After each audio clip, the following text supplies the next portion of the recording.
Hi, I'm Leora, and this isn't just some story about a bad job. It's about family and what it costs when people decide you're not worth taking seriously.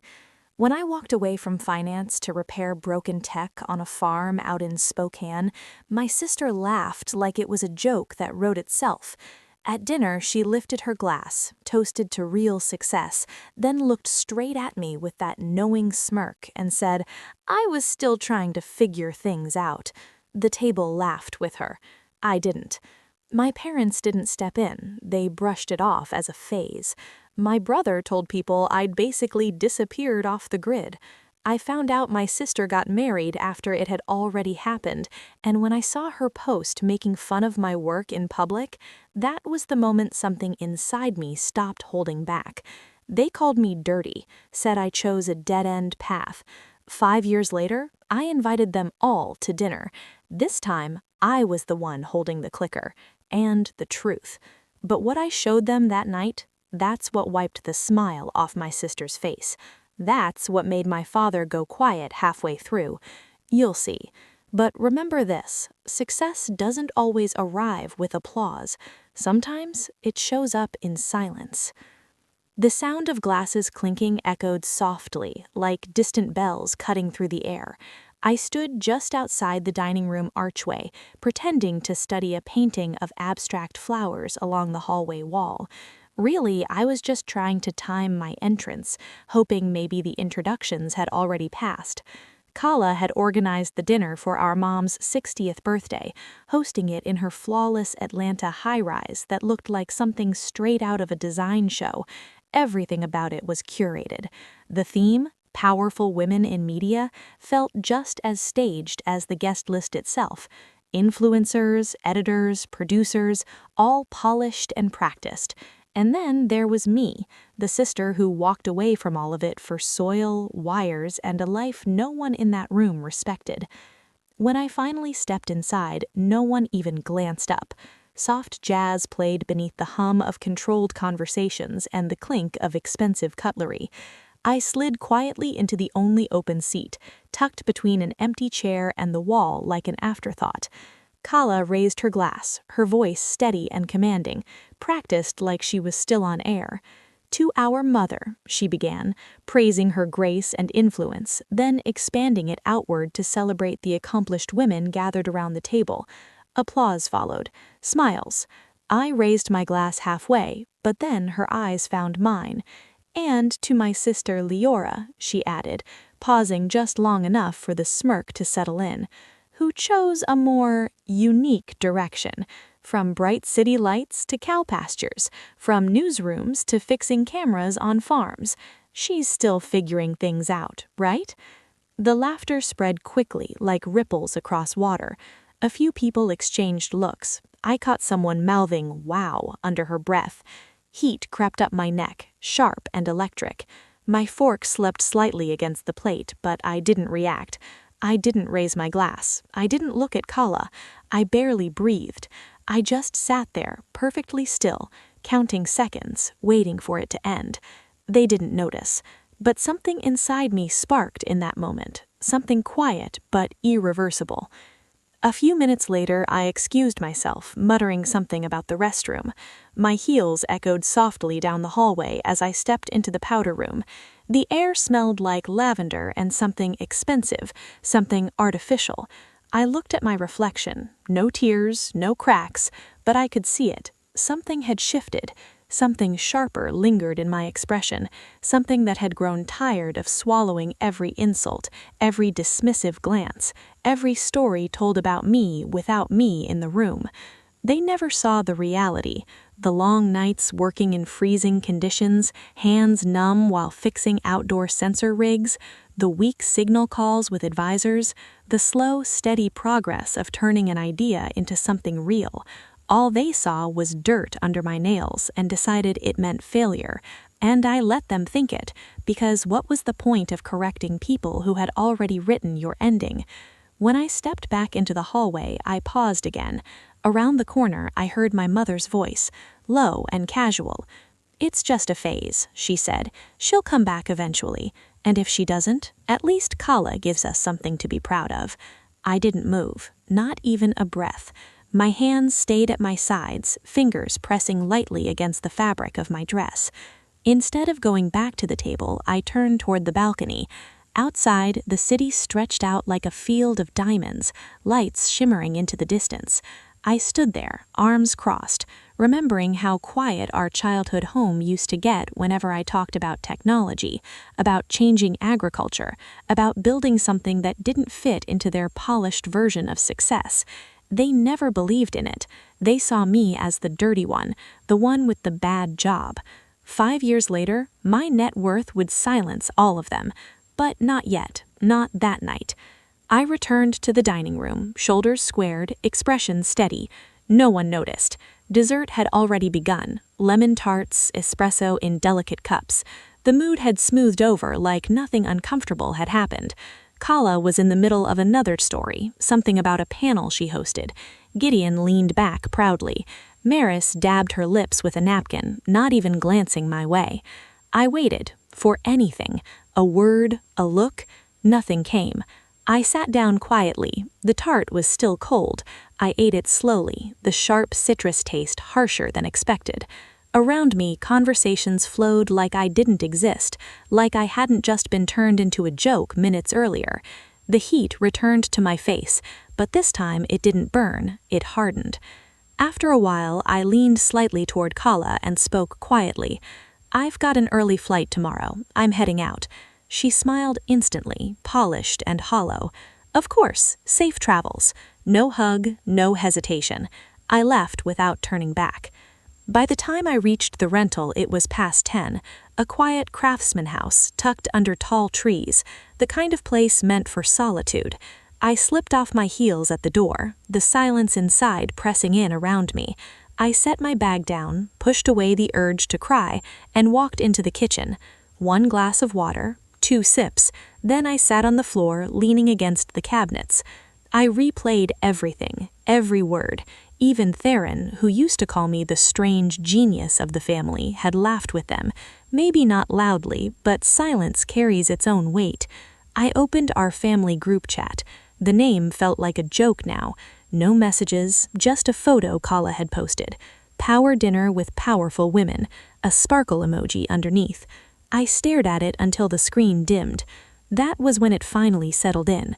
This wasn't accidental, it wasn't oversight, it was agreement. Quiet, collective agreement. I had been written out. My phone buzzed. Aunt Rhea. I hesitated, then answered. Her voice was soft, careful. She said she hadn't gone to the dinner, that she assumed it would just be more of Kala. My mom had told her not to worry about me, said I was still playing with tech toys, that I'd come back eventually. I didn't respond much, just listened. When we hung up, her attempt at warmth didn't stay with me. I stood and walked to the desk. My laptop lit up. 4 folders sat on the screen. Reports, pitches, funding decks, and one labeled receipts. I opened it. Screenshots, emails, voicemails, not collected out of spite, but because patterns matter, and I stopped ignoring them. That night didn't break me. It did something better. It drew a line, and I never let them cross it again. The receipts folder remained open as I got up to refill my glass. I didn't need to read anything again. I knew every piece by heart. I just needed to feel the weight of it. My mind drifted back, 5 years earlier, Boston. I was 29, working in finance, staring at numbers that never lied but never meant anything to me either. One night, standing by my window as rain streaked down the glass, I told my father I was leaving, moving to Spokane, building something new. There was silence, then a laugh. Cold, dismissive. He mocked the idea, said I was throwing everything away. I told him I wasn't chasing anything, I was building something. He told me I was good at pretending. A week later, I saw them in person. At dinner, he made it clear, if I left, there would be no support, no safety net. I looked to my mother. She reached for my hand briefly, then pulled away. That silence hurt more than anything he said. I left 2 days later with barely anything. No one came to see me off, no one called after. Spokane greeted me with gray skies and a broken-down warehouse that smelled like rust and possibility. I slept on a cot, surrounded by cables and unpaid bills. It was hard, but it was mine. 3 months in, I stumbled across an email. My father, writing about me, calling me delusional, telling others not to help me. I didn't react. I simply left the family group chat, blocked every number, slept better that night than I had in months. Back in the present, sunlight filled my office as Noor stepped in with documents. I pushed the past aside. It didn't hurt the same anymore. It had sharpened me. That night, I couldn't sleep. At 1:04 a.m., I was still at my desk when Noor sent a message, a screenshot, Kala's words mocking my work again. I didn't respond. I saved it. It wasn't the insult. It was the pattern. I opened old forums, found threads, saw the truth. I wasn't just dismissed. I had been turned into entertainment.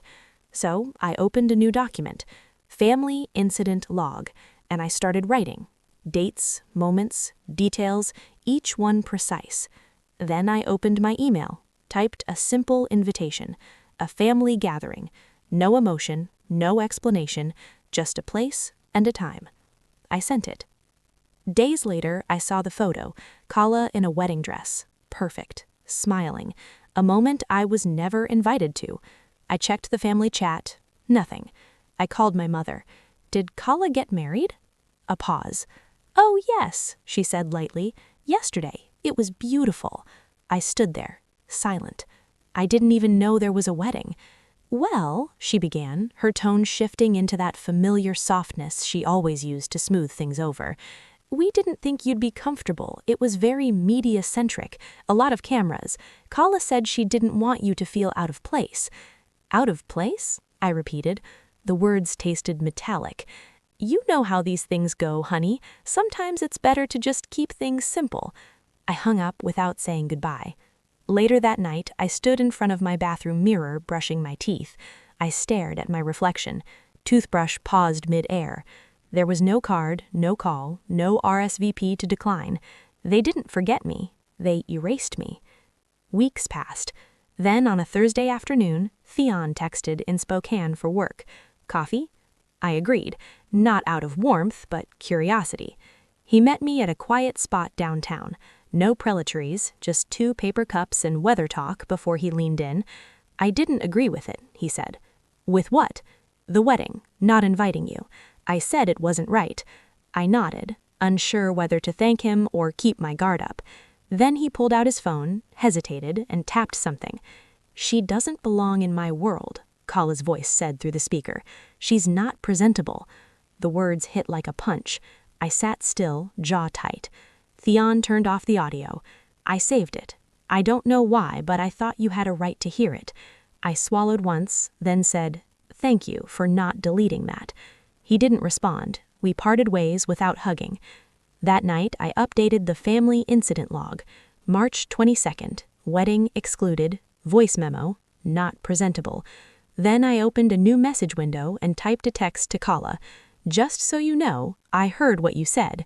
One day, you'll wish you had invited me. I hit send. No reply came, and honestly, I didn't expect one. Warnings aren't for the ones who listen.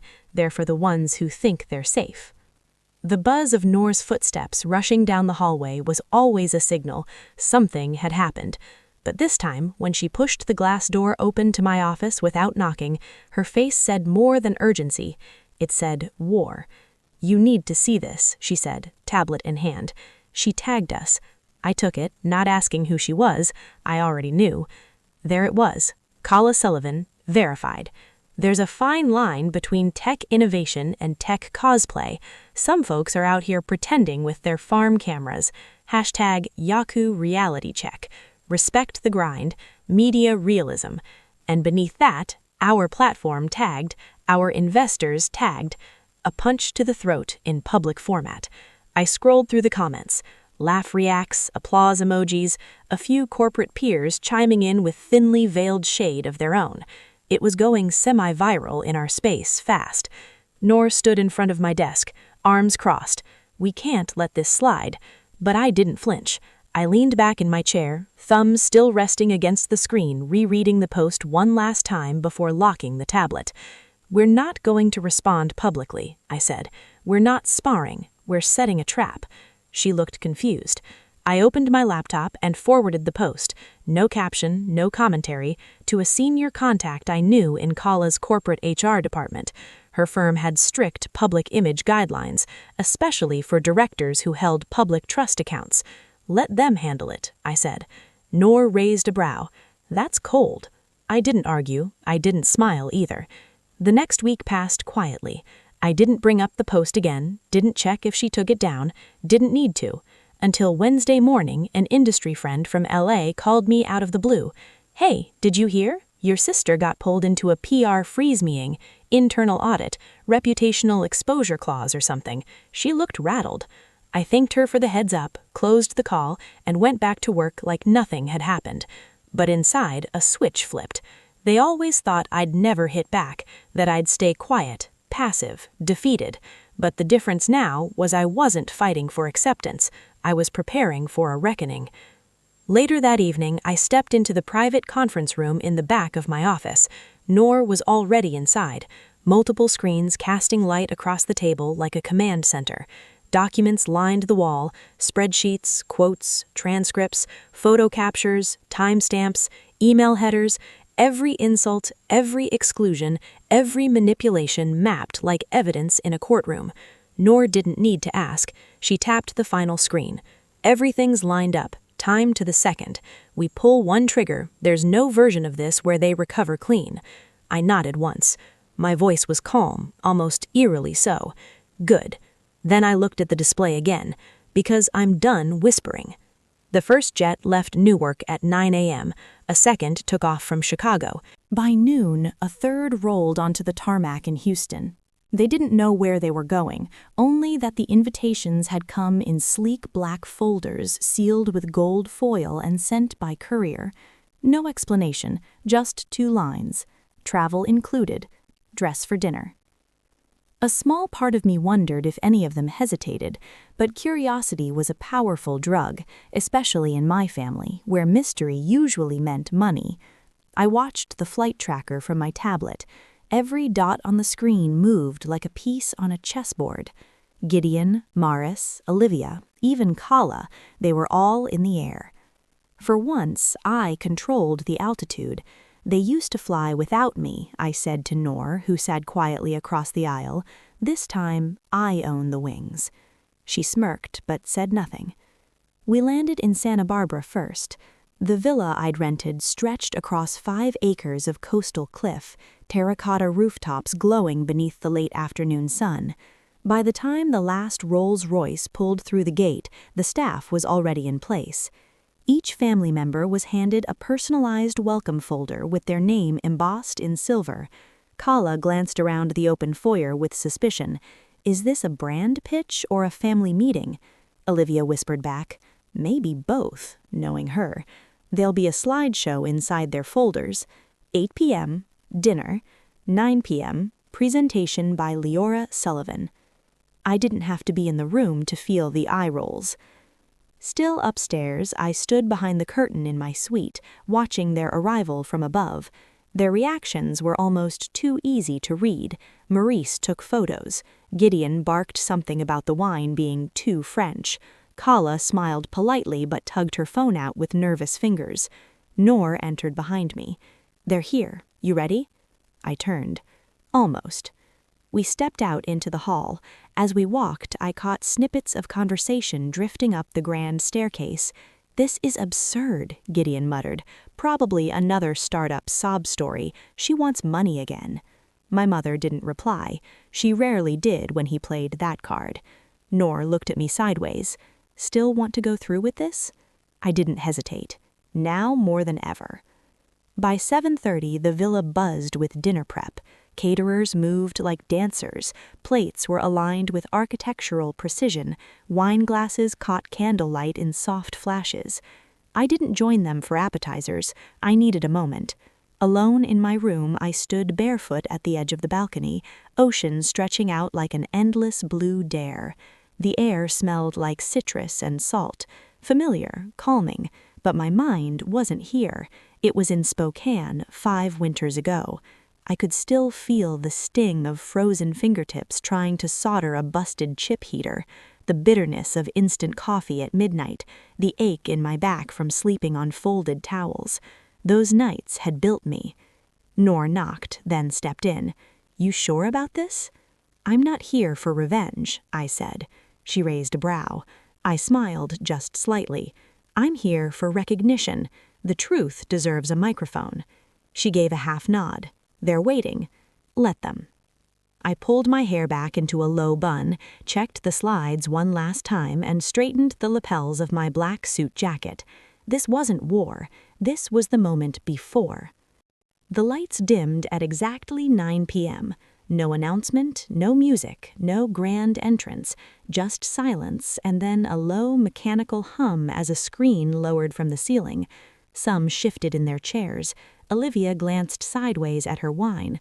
Kala blinked rapidly, probably expecting a welcome toast or an awkward slideshow.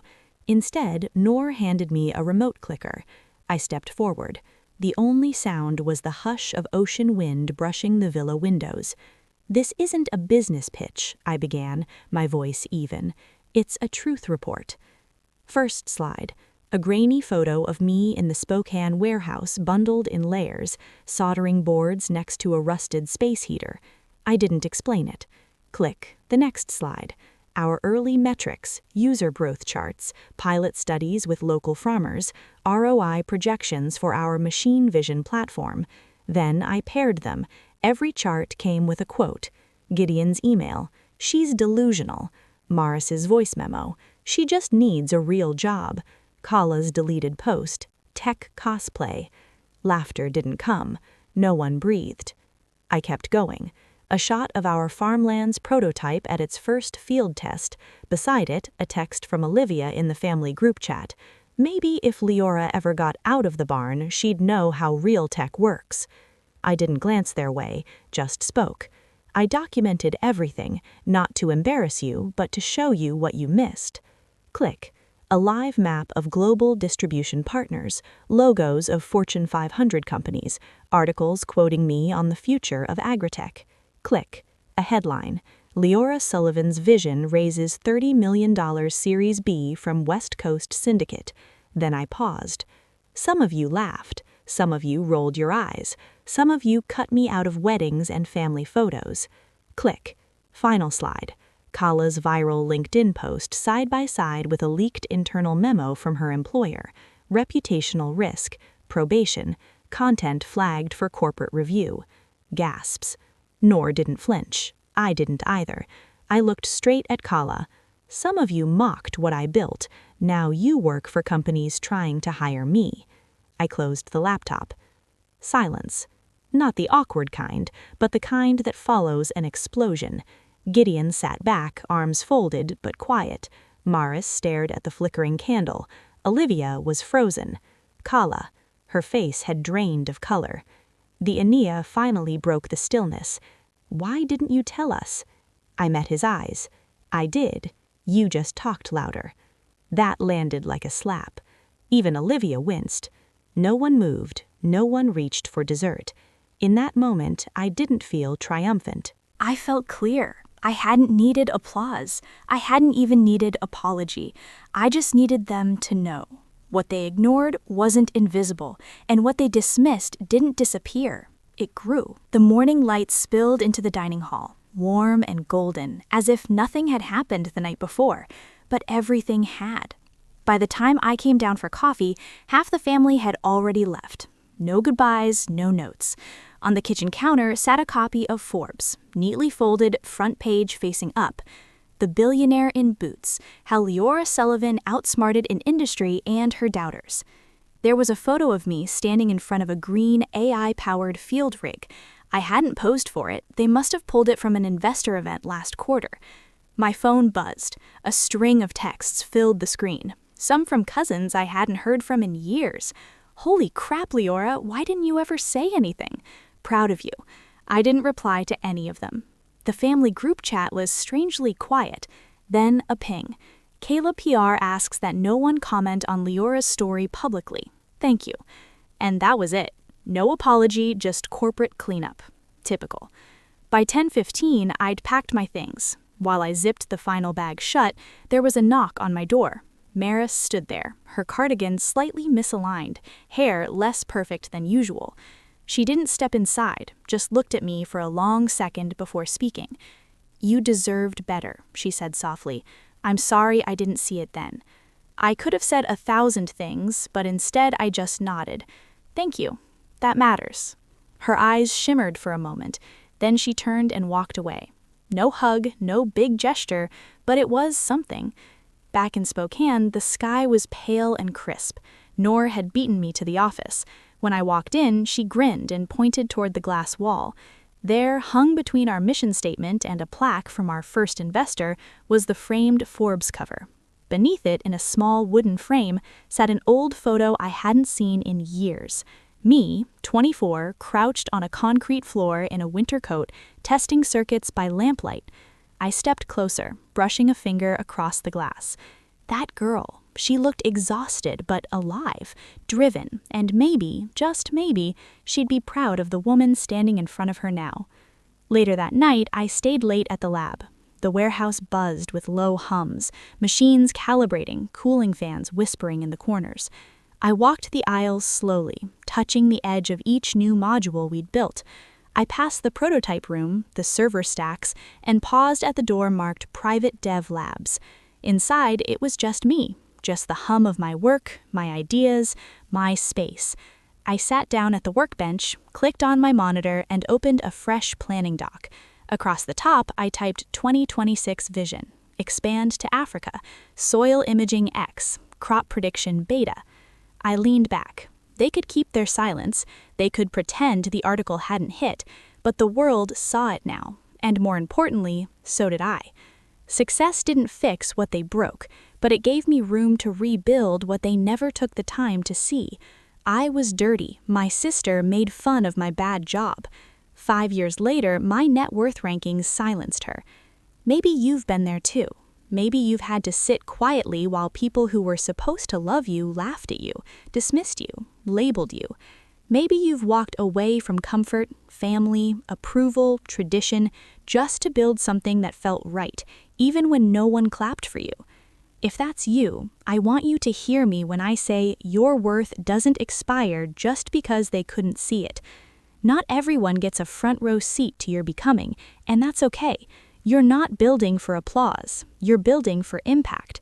What they call crazy, dirty, or a waste of time today might just be tomorrow's revolution. Don't hand the pen to people who never bothered to read your story. Now, I'd love to hear from you. Have you ever been underestimated or overlooked by your own family? What did that feel like, and how did you rise above it? Drop your story in the comments or simply type 1 if this hit home for you. And hey, tell me where you're watching from. I love knowing where this little corner of the internet reaches. If this story moved you, helped you reflect, or gave you strength to keep going, hit that subscribe button and turn on the bell icon so you don't miss the next story. There's more where this came from. Real voices, real lessons, and yes, real healing. Thanks for being here. You matter more than you